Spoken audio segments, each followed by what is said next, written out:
திருப்படல்கள் 46 1-7 முடிய. கடவுள் நமக்கு அடைக்கலமும் ஆற்றலுமாய் உள்ளார். இடுக்கணுற்ற வேளைகளில் நமக்கு உற்ற துணையும் அவரே. ஆகையால் நில உலகம் நிலை குலைந்தாலும், மலைகள் ஆழ்கடலில் அதிர்ந்து நடுங்கினாலும், கடலின் அலைகள் கொந்தளித்து பொங்கினாலும், அவற்றின் பெருக்கால் குன்றுகள் அதிர்ந்து நடுங்கினாலும் எங்களுக்கு அச்சம் என்பதே இல்லை. ஆறு ஒன்று உண்டு, அதன் கால்வாய்கள் உன்னதரான கடவுளின் திரு உறைவிடமான நகருக்கு பேரின்பம் அளிக்கின்றன. அந்நகரின் நடுவில் கடவுள் இருக்கின்றார். அது ஒருபோதும் நிலை குலையாது.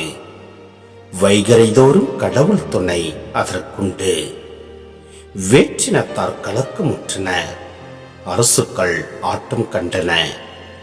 கடவுளின் குரல் முழங்கிற்று, பூவுலகம் கரைந்தது. படைகளின் ஆண்டவர் நம்மோடு இருக்கின்றார்.